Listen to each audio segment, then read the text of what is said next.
rise and shine. Pour yourself a cup of coffee and tune in to Good Morning Aurora. News, weather, and really cool interviews. Monday through Friday from 8 to 9 a.m.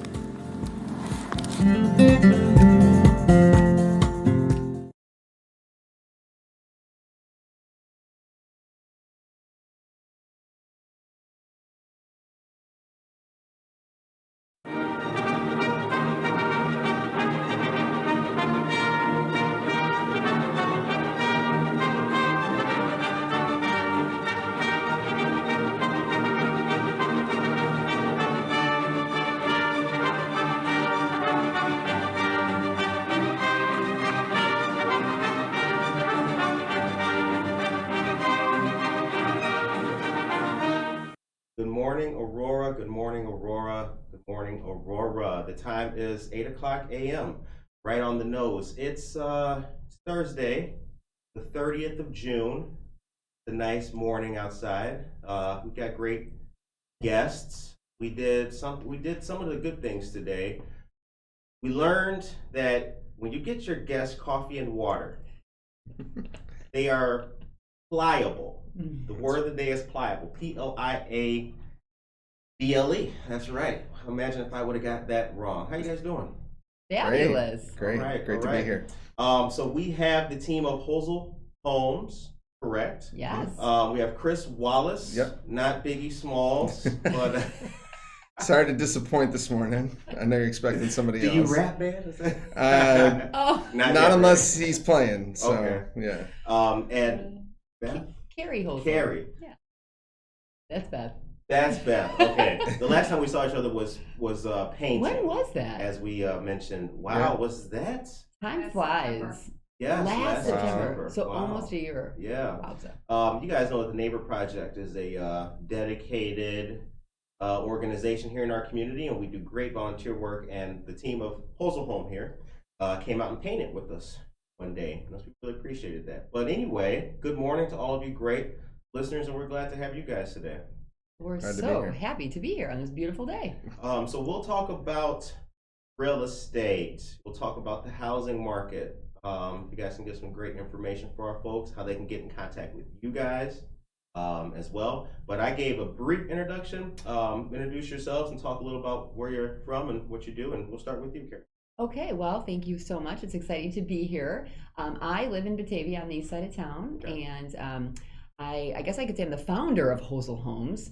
It's a wonderful real estate team operating out of Keller Williams Inspire in Geneva. Okay. And we are having a fabulous real estate year. It's been an interesting market. We've survived a little bit of everything, really. So this to us is no different, but we are definitely shifting a little bit with the great climate and the things that are happening. But we have a really, really fabulous team. We like to have a lot of fun. We love to help people. We love to guide and navigate them through this process of buying, selling, renting, or investing.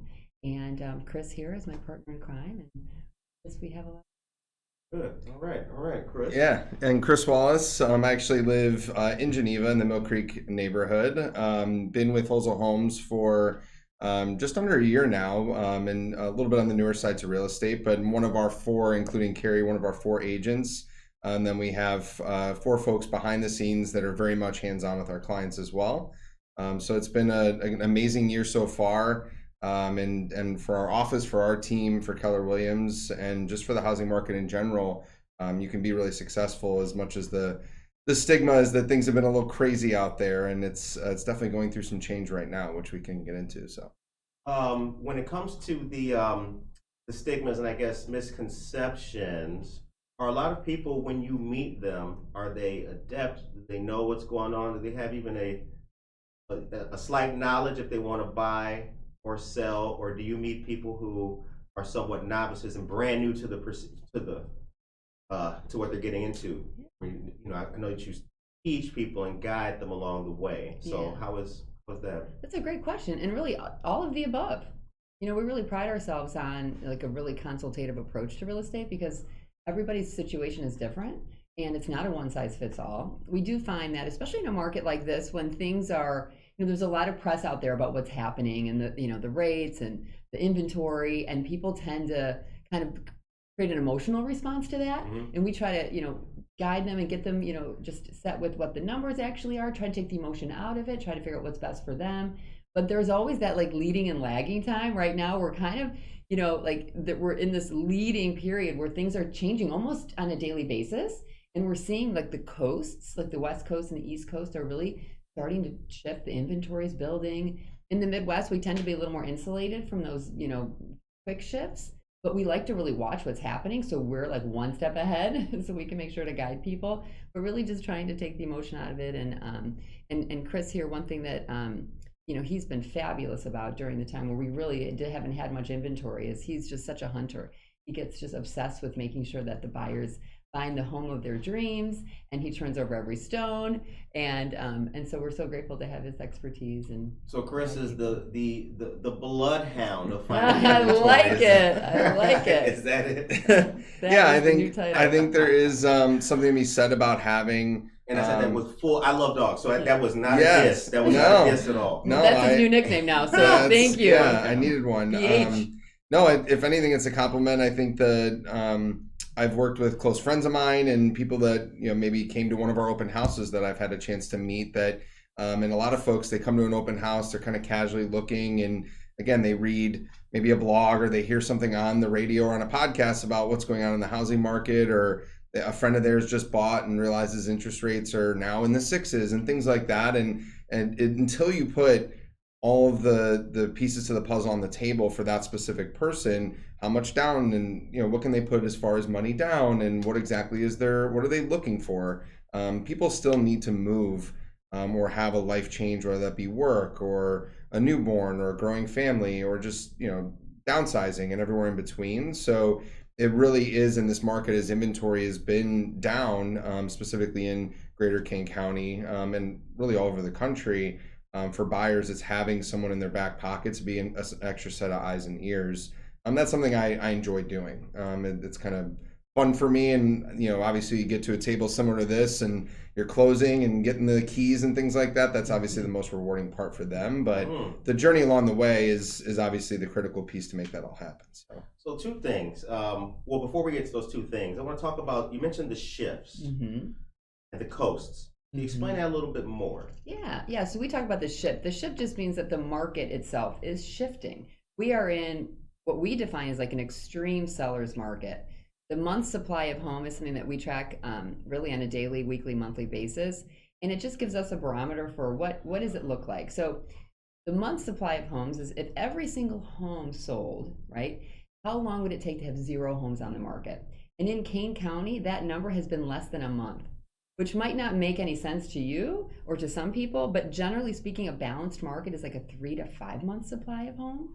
So when you have less than 1 month, that is just like really critical. At some point, I think at some point in the last few months, it's been less than 2 weeks.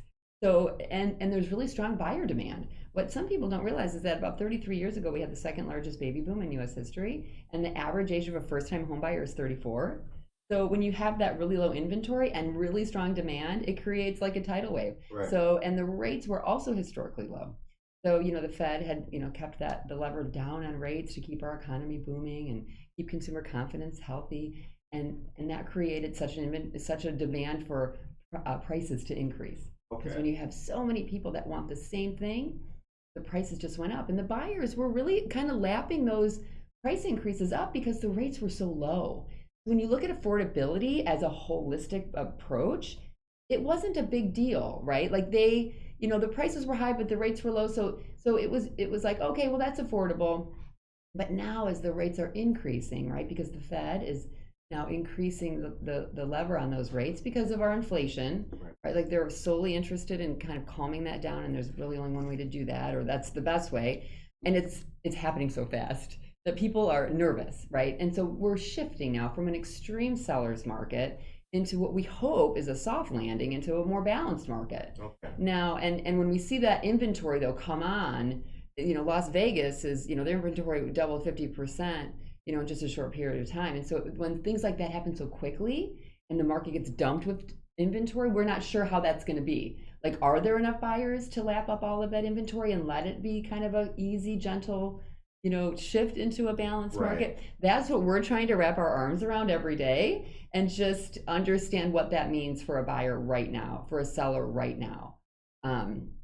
We always use like the analogy of a roller coaster. Like when you're going up the roller coaster, you're excited and everything looks really good, and you're like, oh look, and then the people going down, it happens so fast, and their stomach is in their chest, and they're like, scared, and so sometimes it feels like that in real estate when the shifts happen quickly. But we're hopeful that it's going to be, like I said, a little bit more of a soft landing, but determined. To be determined. TBD. TBD. TB Dizzle. TB Dizzle. And Carrie triggered me on analogies. That's like my go-to. I love a good analogy. I feel like right now the best analogy to use is like a 6th grade dance at a school where the boys and the girls are on opposite sides, kind of thing.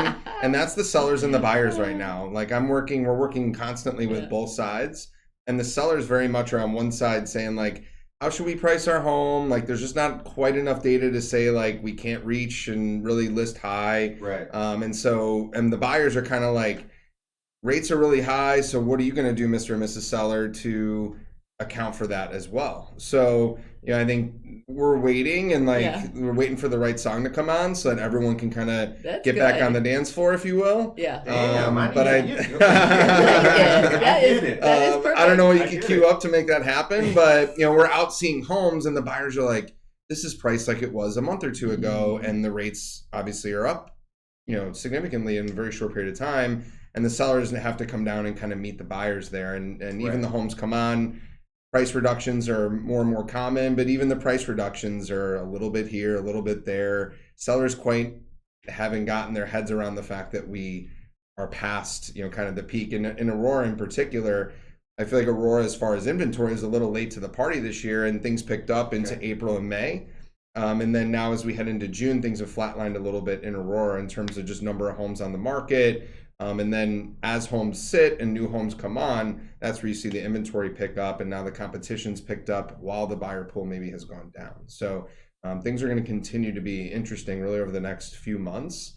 Between now and Labor Day, will be really interesting to see what happens to rates, but also what happens to the homes that are on the market or soon to come. So okay, and when it comes to that, getting that quick, up to date, pertinent knowledge of the rates, you guys are in the industry. How do you do that? What's the mechanics of that?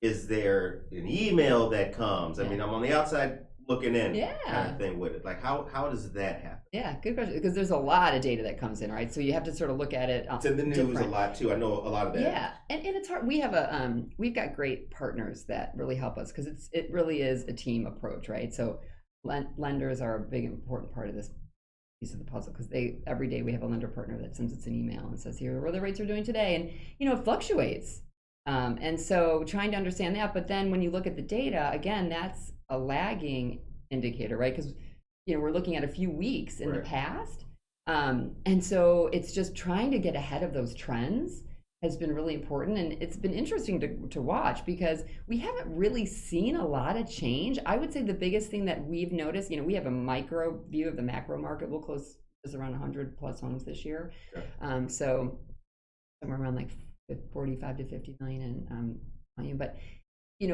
I can look back and say, oh gosh, on Monday we get together with our team, and it's like, okay, instead of 40 offers, then it's like 20 offers and 15 offers. Now, this past weekend we had 2 bidding wars, and it was 4 offers and 2 offers. So it's, I'm starting to see things cooling a little, but it's really, I caution some, buyers and sellers just to, just make sure they're hiring an agent that is, really watching what is happening and getting them into this time without, just without a game plan. Right. Do people, how common is it that people have no game plan?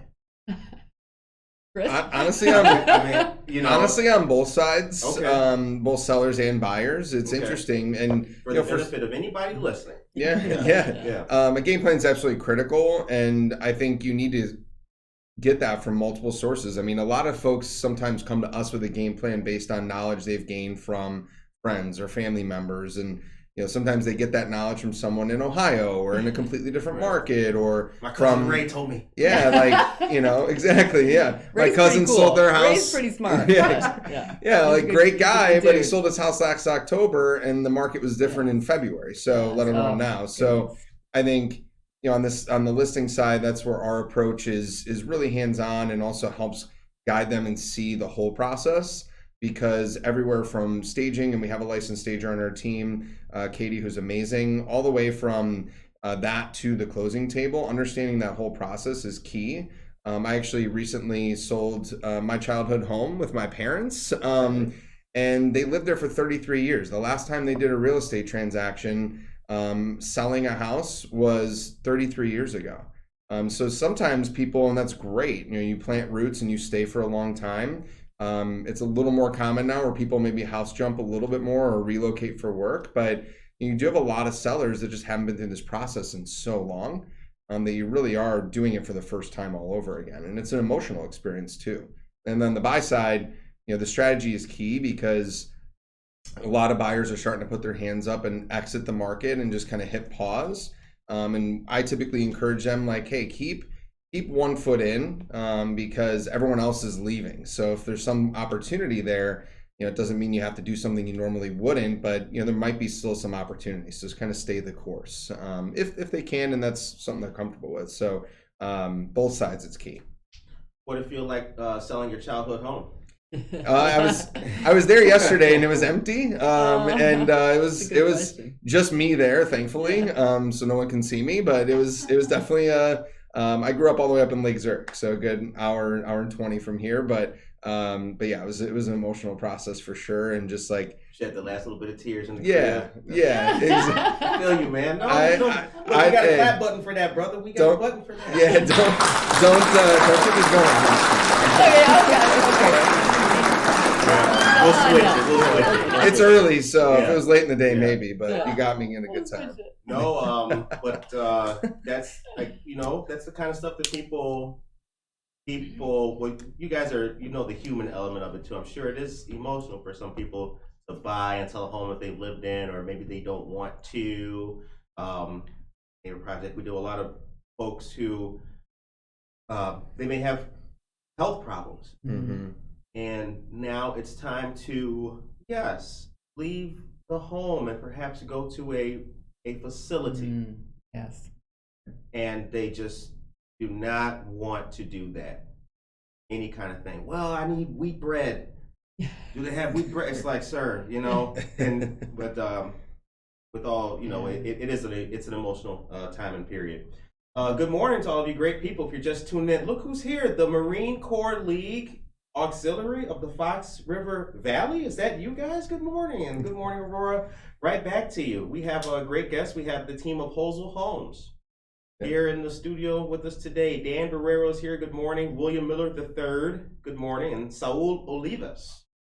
Good to see all of you. Great guys out there. Yeah, this is good stuff. I hope that you're learning. Get your coffee, and honey, come take a. They're talking about rates right now. Take some notes and get prepared.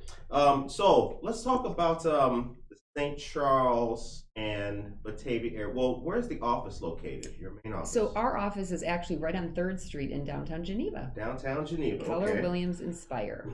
The dangerous location. You can just walk outside and get into all kinds of trouble.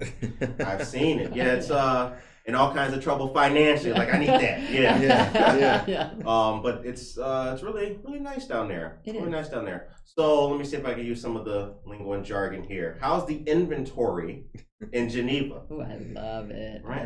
Yeah. So that's like part of the Tri-Cities that we look at. So Batavia, Geneva, and St. Charles, the Tri-Cities, and then along the Fox River corridor.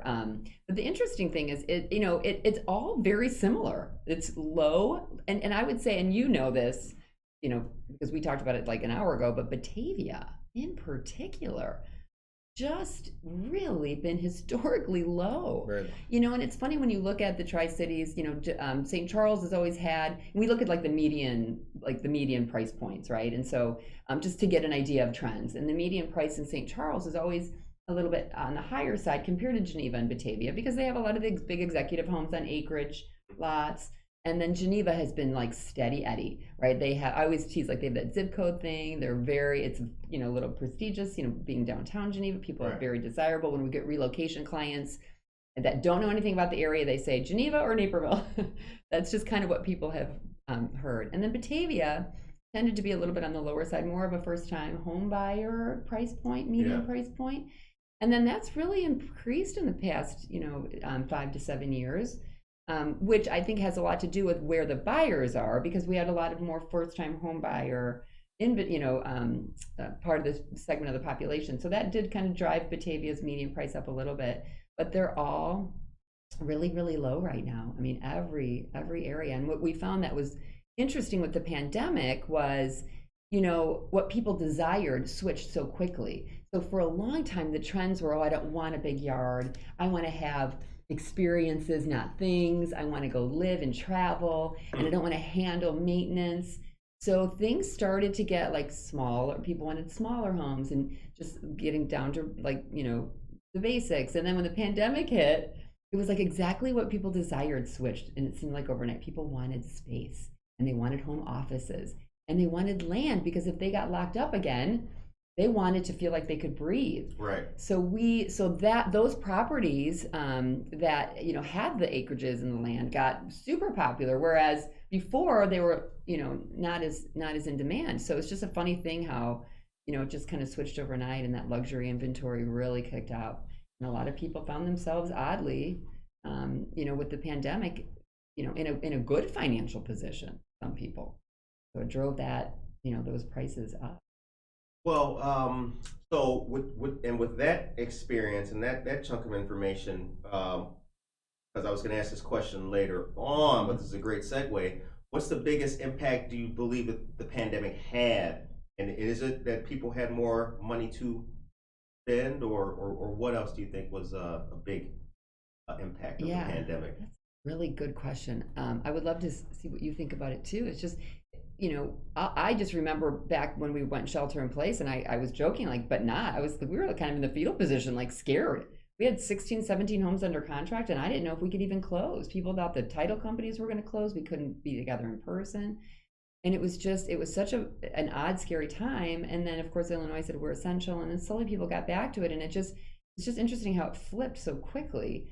But I think that people, just in the housing industry specifically, just kind of got back to their roots. Like if you look at like the top 10 reasons people move, one of them that I thought was a fun thing to talk about was called the Mayberry effect. The Mayberry effect? Yeah, have you ever heard of that? No. Well, it was kind of like people were leaving urban areas a little bit more and desiring to be like, like the Andy Griffith show, Mayberry, like moving out to Iowa. Okay. And just getting back to like almost just a very I don't even know, what would you say? What would be the simple life? Simple life, yeah. Just kind of like evaluating what's important and getting out to just land and a little bit quieter. But that was from the housing industry. That was an interesting trend that I think is going to continue. I don't know. What do you think? Yeah, I mean, the perspective I can provide, which is a little bit different, is I bought and sold in late summer of 2020. So pandemic and shelter in place and everything was still, kind of on the upslope. Yeah. And my wife and I had, we lived in the city. We had bought in Logan Square a new construction condo in 2019, which we looked at as a great place to start, but also was going to be a strong investment, as Logan Square at the time and still has been building up and booming. And then turn around and it's 13 months later. Yeah. We have a newborn, and we're ready to, we're just feeling really tight. Didn't need to be in the office downtown. So my wife looked at me and said, should we sell?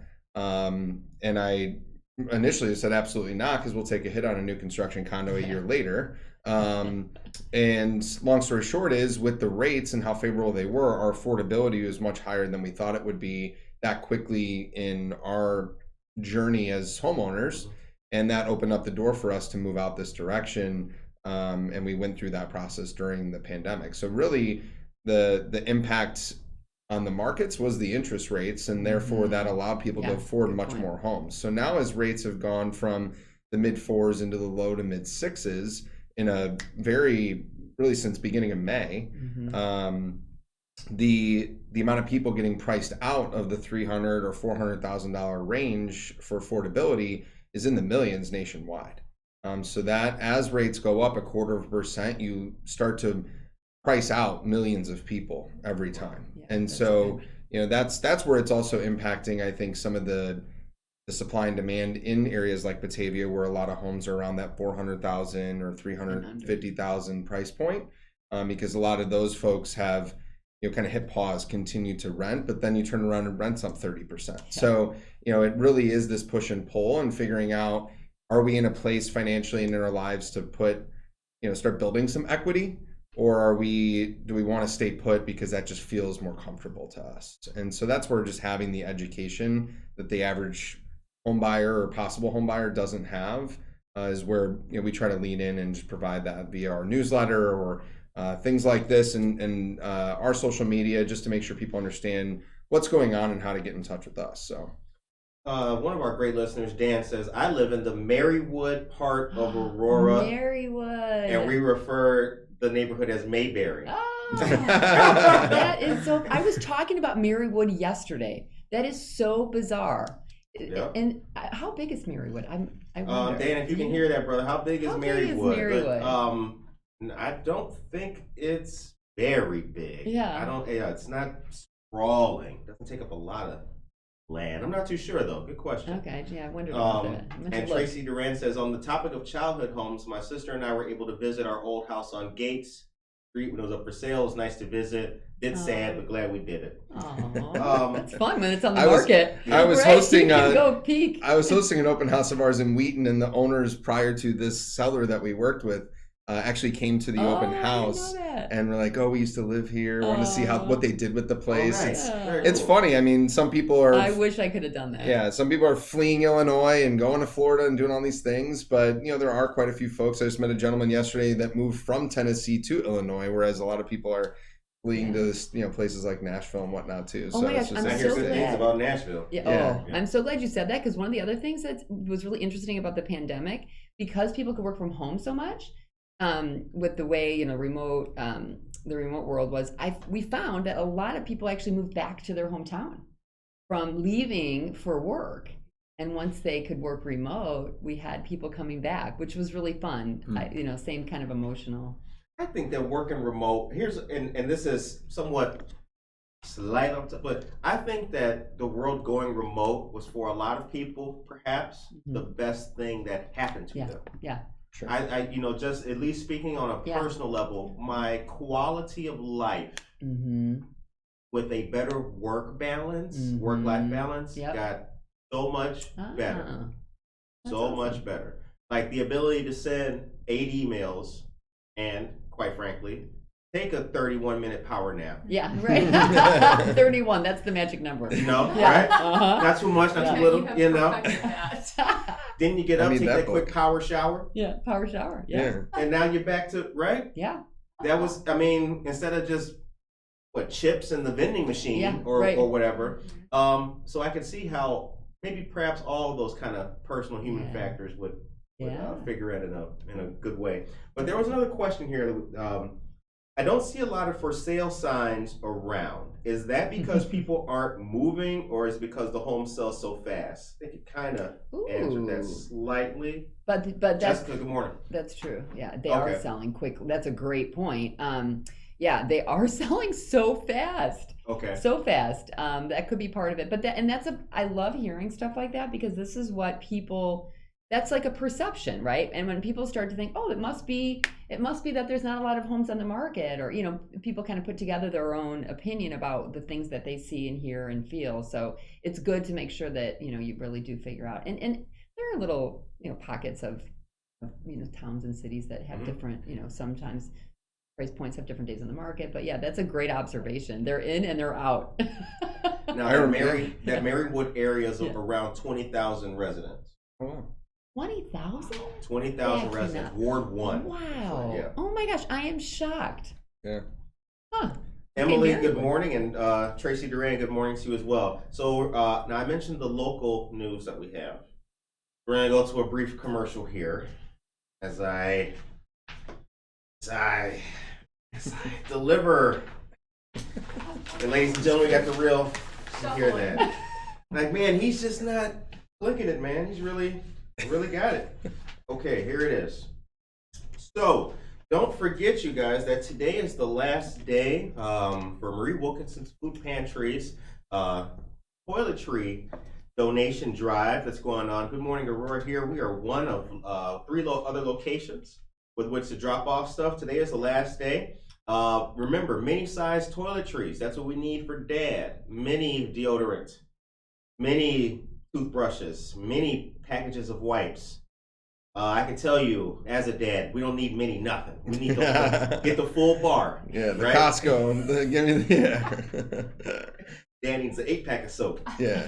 Okay. Was that? Oh, I thought that was. Oh, hello. So State Rep Barbara Hernandez office is another location, 540 West Galena Boulevard, and Marie Wilkinson's Food Pantry, 834 North Highland Avenue. State Farm office, 2003 Montgomery Road, Suite 101. And good morning, Aurora. We're here at 5 East Downer Place, Suite T. Shout out to our friend Christina Campos and everybody else on the staff at Marie Wilkinson's Food Pantry.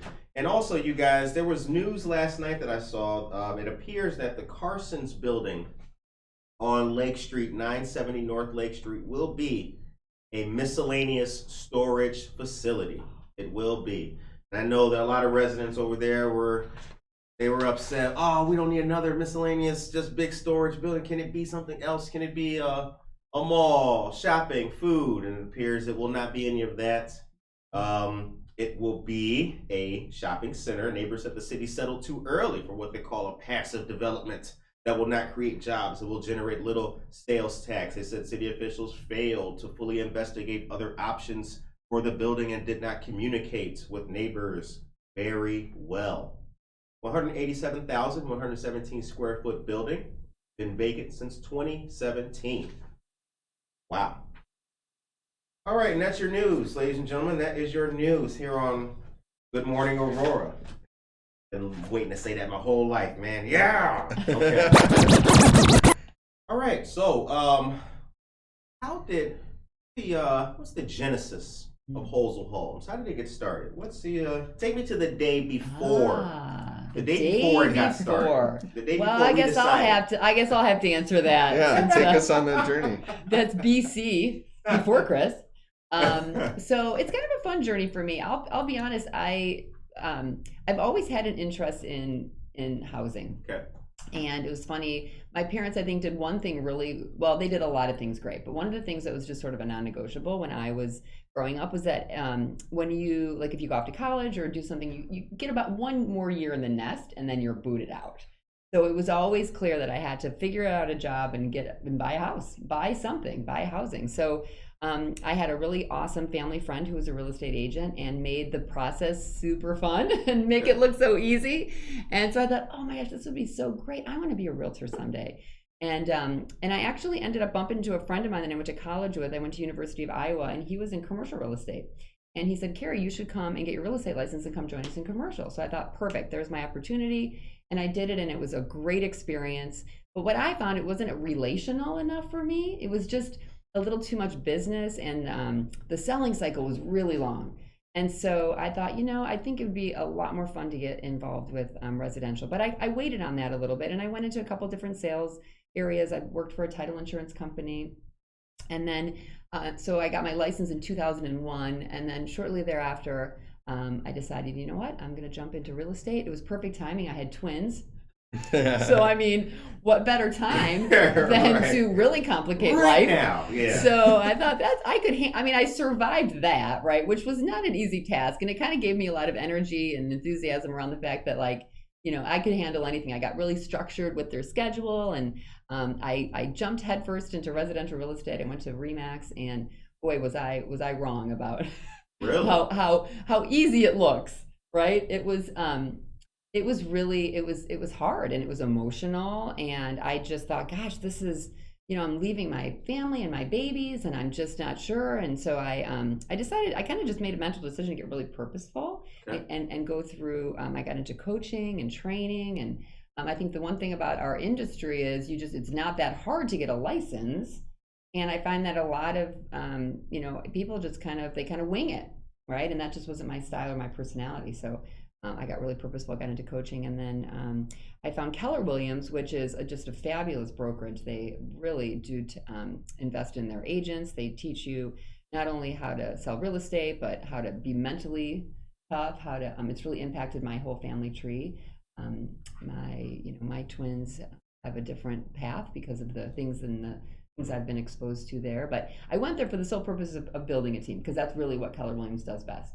They teach you how to do it, and for leverage. So I've been blessed to be able to just one step at a time build a really great team. Starts with a solid foundation. I have a wonderful admin who's my business manager, and then I'm blessed enough to have a full-time stager who just works for us, and then I've got a lovely marketing gal who I'm staring at right now, who follows us around and takes our videos behind the scenes. Behind the scenes. Yes, behind the scenes, Beth. And then we've got a fabulous director of operations as well now, who was great because she cracks the whips and keeps us in line. And then of course Chris, who is just our killer here, our bloodhound. BH, my right hand man. And then we've got Krista Mabry, who's actually from North Aurora. And then Krista Bao, who we snagged from the Cutco industry, who is just a fabulous whippersnapper. And so what I love about building a team is that I'm able to, like we say, be on the right seat on the bus. So I am every day in my highest and best use. And I will tell you right now, it's not like paperwork and details. So like I can be with people and do exactly what I do best. Amen. And everybody else can make sure that the customer experience is spot on and everyone's contributing to do it. Dinah Wright, good morning. And Esmeralda Palacios, good morning. Jennifer Palomo, good morning to you. Robin Freeman's here, good morning. You said mentally tough. Mm-hmm. Mindset's everything. It is everything. Mm-hmm. But you weren't mentally tough going in? You said, or in Keller Williams, how did they build that? Yeah. So they just start at the core, right? Everyone said they really help you discover what your big why is, right? Which is kind of a cliche thing to say, but it's important to understand, like when your 2 feet hit the ground in the morning, like what is it that you're running towards? Like what is driving you? What is it about? And I wasn't totally sure when I first started getting into real estate, and people just tried to motivate me by, sell more, like buy more things, and I realized it's not about money. It really has very little to do about money. It's about being the best version of myself, being a great example to my kids. I've discovered that my core values are growth, joy, and legacy. And so I always just want to be 1% better every day. We have a ton of fun on the team because we often say if we're not laughing, we might be crying. And then I'm all about just making sure that my kids, are exposed to big thinking and the knowledge that anything is possible. Right. And that's when, when Chris came into my world, like we were in full alignment on that, on what it was about his, what he wanted to do in his life. And same with everybody on our team. Everybody on the team has a different goal, a different purpose for being there. But if they can be personally fulfilled through our business, then I know that we're winning.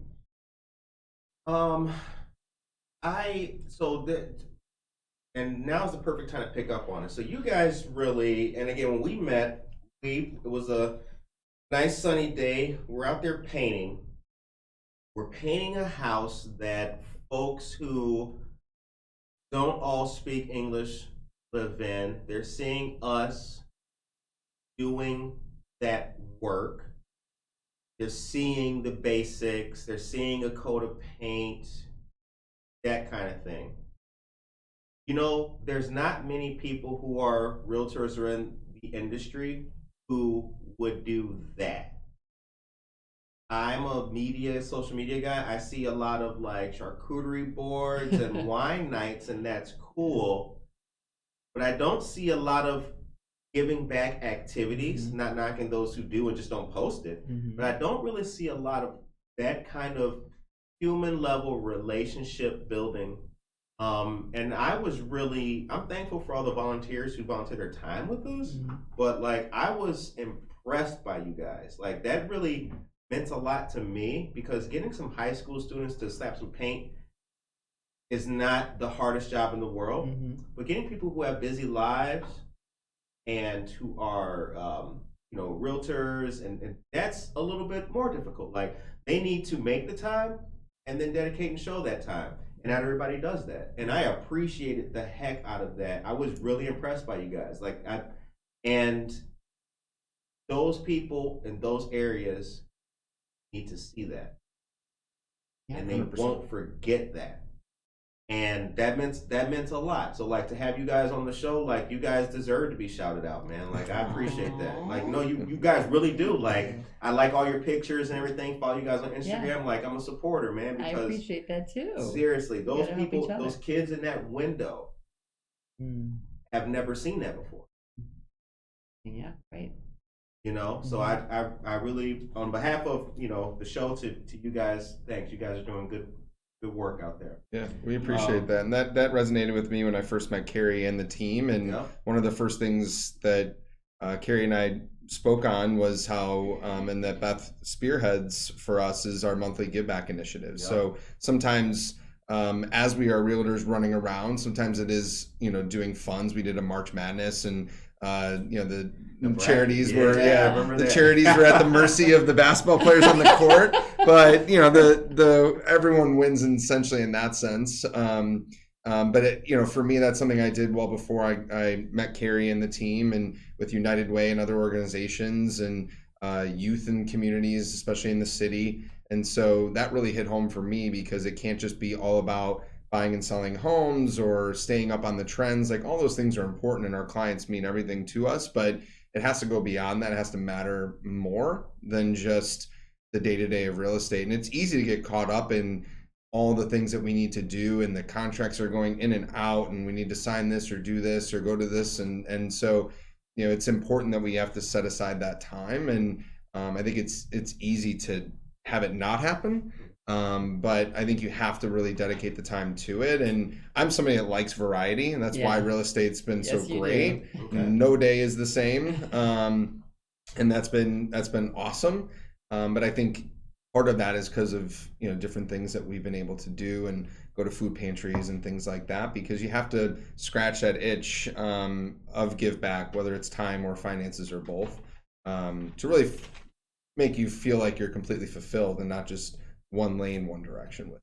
So yeah, man. No, you guys don't just talk the talk, man. You guys walk the walk. That's a fact. That is very true. Because you see so much of the necessarily taken, but you just see so much of the movement. But I think people really do miss, like, the human element, and it's the human element that I really care about. That's why I asked about the beginning of the story of Holzl Homes, and how you guys got into things, because as you said, not just for your kids, but anybody can do it.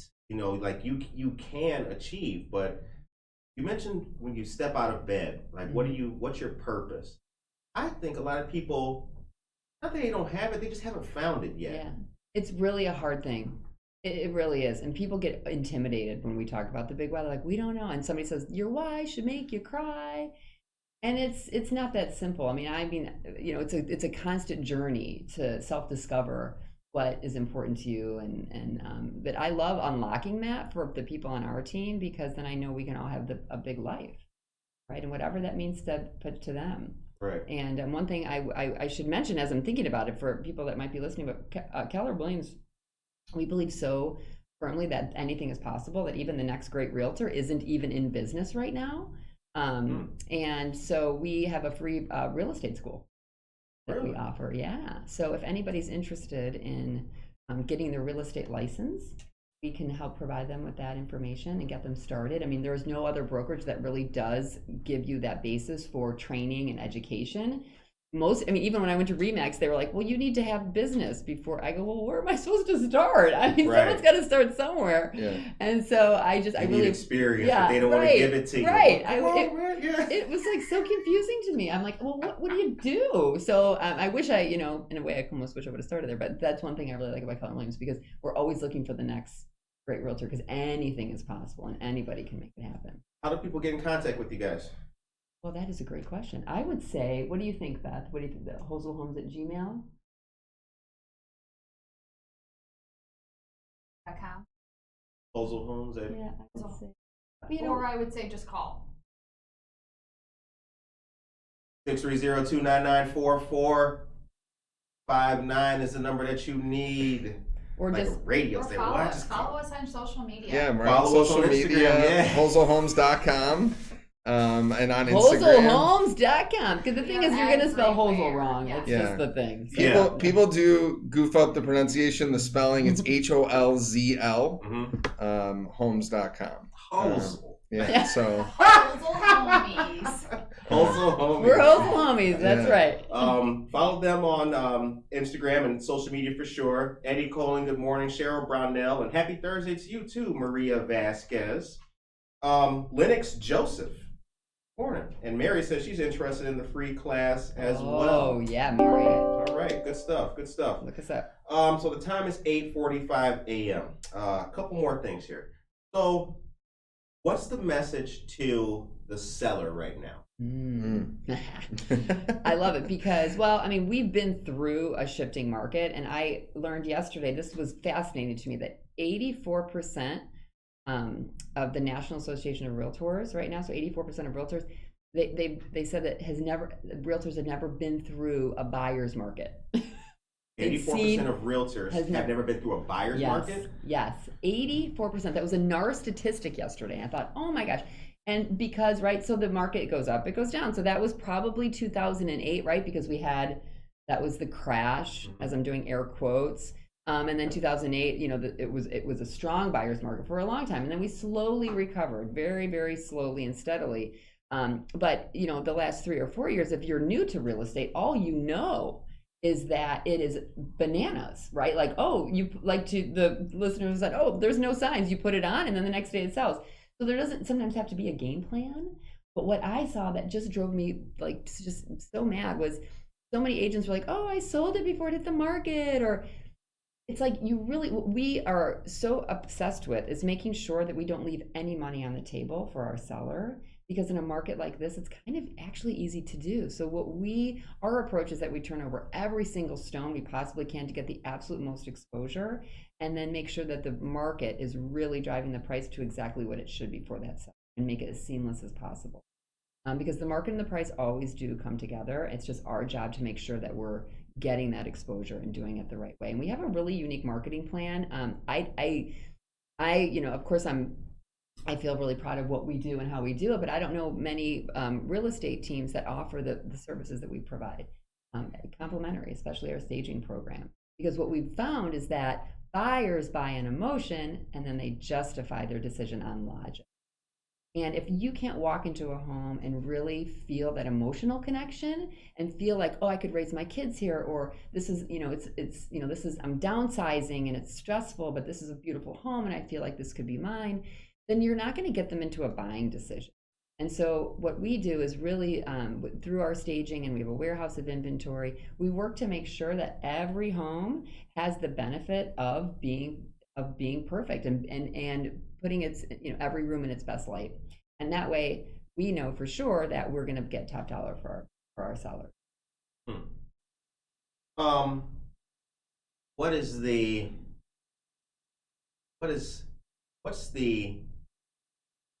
What quality, what characteristic does a person have to be consistent and successful in the industry? Well, I'm going to let you talk to that because we were talking about that recently. But what I always say is the only thing constant is change. That's true. I say that's right. And what I find is sometimes, people have blinders on and they're kind of keeping their head down and they're always doing the same things. And because growth is one of my core values, I'm always trying to figure out where are the holes? We always talk on the team. What are you seeing out there? Where are the disconnects? How can we connect? Right? You're going to be responsible for a lot of 6th grade relationships now because you're bridging that gap with the I can just picture them on their little roller skates, but selling homes to 6th graders. but that's the analogy, right? So it's just important to I started seeing the trend 6-7 years ago where the sellers were just when they bought the home and they had a completely different mindset. Our buyers, I always joke, they have the checkbook, so we've got to kind of be, we have to tune into what's important to the buyers.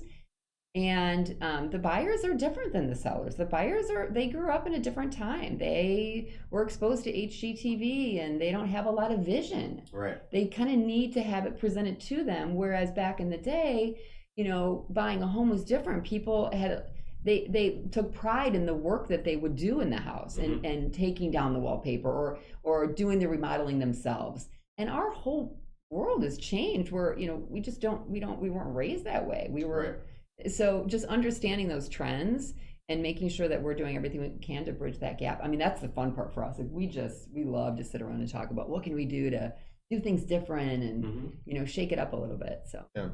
Stand out from the crowd. Yeah. It's really always asking that question of what can we change or do different without, the saying of it ain't broke, don't fix it is there, it's never not broken in real estate. There's always something that's happening on a sometimes even day-to-day basis where whether it's a certain property or our inventory that we're listing as a team or our processes need to change a little bit. So as much as we expect our clients to really buy into our process on the buying or selling side, it's important that people understand that we're always trying to get 1% better as a team every day and like stay knowledgeable and do those things because that's really where the industry eats people up in real estate. So, the people that it's not that people are lacking characteristics to be successful. It's just staying kind of like a little bit of, if you ever like do like a cycle class, right? And you're, the instructor's saying like be ahead of the beat a little bit, like you're cycling faster than the beat itself.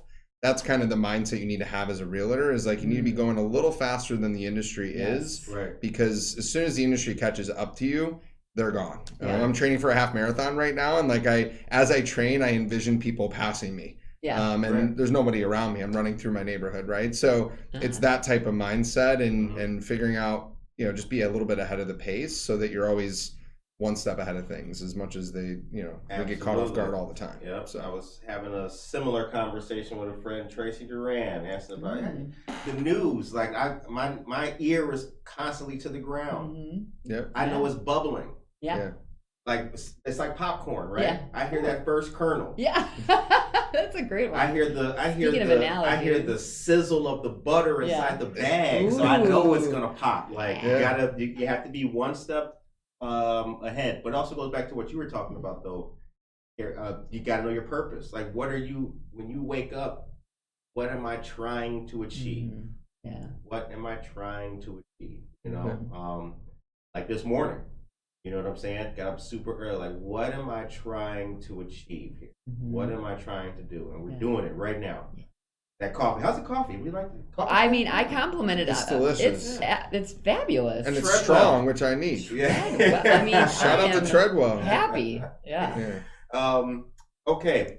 How close is the market analysis compared to the actual appraisal? The time is 8:52 a.m. Oh, Chris. I feel like you jump in on that one if you'd like. Yeah, no, I mean so for our sellers out there, every realtor has access to all the data to pull what's called a comparative market analysis or CMA or comps as everyone hears it. And right now it's as critical as any time to look at not just what has closed, because homes that listed in March and April and closed in May, early June, were in a much different market than we are in today. Okay. So it's important to see, and those homes, for instance, working on a listing coming on in Batavia here tomorrow, and the 4 or 5 homes that closed recently in the area were on the market for 4 or 5 days. There's homes that are contingent right now in that same area that are actually on the market for 5 or 6 days, but again, they listed in like a month ago. And that's actually a different market than we're in today.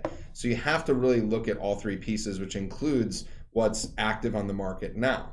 Unfortunately, when inventory is down, you don't have endless data and homes to look at and say, like, here's really the full puzzle. So there's no guesswork, but it's really pricing the home is an art, not a science. And so how you present it is just as key.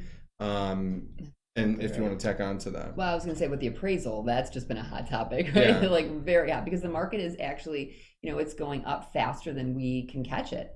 So we look to the past to determine what a reasonable buyer would pay for a similar home. Because an appraiser is going to look at closed comparables. They could really care less what was active on the market because who knows? what that could actually mean. This is like, they want data, real data. So as the market's going up and we're looking in the past, how do you really determine what the current market value is of a home, right? Which is why, we're so passionate about making sure that we do everything to push that price and push all the activity and the exposure as high as we can to make sure we're getting that true price.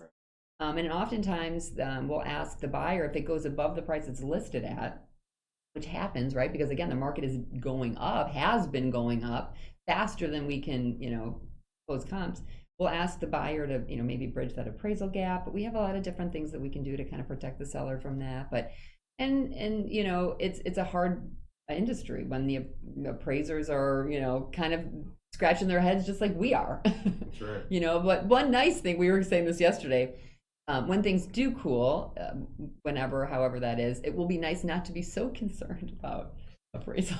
Because it has been, we're meeting an appraiser this morning at a property, and it's, we bring them the baked cookies, and we, right. Are you good? Bring us some water. Coffee. Yeah, we turn the air up in the house. Appraiser, my man. Yeah. It's true though. And we've worked on with clients that have maybe gone through a home selling process that didn't land the way they wanted, and we step in and work with them and really drive up the price based on how we present the home. But the market can shift. I mean, we had a home in Aurora that actually the appraisal came in $30,000 higher about 6 weeks later, based on activity in the community that happened from when they were under contract to when they were under contract a second time. So it can happen super quick, and it can go into the seller's favor just as quickly as things could, cool down a little bit. And now you got to, again, find that balance between that appraiser's black and white view of just square footage, beds, baths, condition, etc. Because again, they're looking at just they have forms they have to fill in. Right. There is no free, there's no emotional. There's no narrative to write. It's just how many square feet and how much is that compared to the comps. Right. And so and they submit it through 3 or 4 different sets of eyes, pass an appraiser, review it, and approve it. So it's not just one person's opinion. It's you can't just it's hard. We throw have blinders on and guess. Prepared too to appraisers are like, we don't care if there's a bidding war. Some appraisers had said that, and now as things are evolving, they will they'll say, oh well, maybe we'll that's could be something to help like weigh things. So we prepare, of course, a spreadsheet and show people this is how many offers we had, and just to try to illustrate the demand. Yeah. So it's been an interesting ride, but it's fun and crazy all wrapped up in one. Yeah. Well, if you're like me, the craziness makes it fun, like the danger. I like I like it. I love it. Lisa, that's right. Tomorrow, the Marine Corps League Auxiliary, or the Fox River Valley, will be our guests on Good Morning Aurora. So tomorrow's going to be a very patriotic day for you all tomorrow. Kelly Joseph and Nenyo, hope I got your name right. Good morning to you. Betty Patesh Weaver, good morning. And Landa Marie Midgley. The time is 8:57 a.m. The show ends on a positive note. What is your message today? Or we won't just do the people of Aurora, for the whole King County. What would you guys like to? Whoever wants to start it off. Carrie, I can see it right here. I think you're going to start. You got it. I love that you're asking this, because we create the world that we live in, right? And it's up to us to decide. So I was telling my kids, I always want to start their day on a positive note, and they're really irritated with me telling them this, but life is whatever you call it. So there's this analogy once that I read in a book about these 2 umpires, and they were training, right? They were like going to umpire training. This master umpire said to the one, how do you call a strike? And the first umpire said, it's, it has to be, above the knees and below, and went through the whole thing. And then the other umpire said, oh no, it's kind of more like a gut feeling. I've been doing it so long, like, I know. And the master umpire said, you're actually both wrong. He said, it ain't a strike till you call it.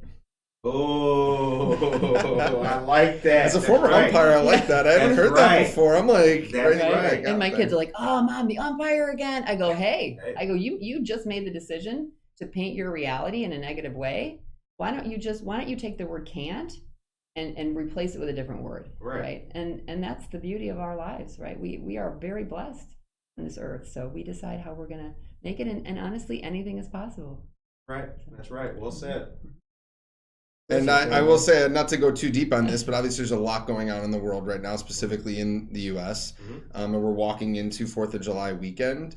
And I remember someone long ago when I first got into the working world had said, if you ever want to get fired up in the morning, as you're driving into the office, count how many American flags you see. Ooh, that's a good one. And this weekend will be, there's no better time to count the amount of American flags you see. And I think everyone's got, just mixed emotions and everything that's going on in the country right now. But trying to get back to the roots of family, everyone gets together around this time, takes a little time off work or goes away. Use it as a time, it's the middle of summer for kids before they go back to school. So use it as a time to come together. I think would be, just the best use of people over the next, long weekend. I can hardly wait. Which will be a great time to recharge. Very well said. Sure. Very well said. Will you guys be working the whole weekend, or will you be taking some time off? Oh, well, you are going I'm out of here. I'm going to South Carolina tomorrow morning. Okay, so, all right. My first trip with an almost 2-year-old, although we did fly once a year ago, but it'll be a different experience. So we'll see how he does. So fingers crossed. Well, we wish you the very best, you and the family. Thank going you. to South Carolina. Okay, so that's it's 9:00. Well, Wow. we hope that you guys have a beautiful day today. Have a positive day. Have an uplifting day. And we're going into our 4th of July weekend here as well. Don't forget that our friends of the American Legion Post 84 have a car show this Sunday on LaSalle Street, historic Auto Row. So come on out there. Lineup starts at 9. Awards are presented at 2:30 p.m. Great stuff. On behalf of Good Morning Aurora, thank you to our friends of Holzl Homes. In the post that we make after with our description, we'll have their link and everything, and follow them on Instagram.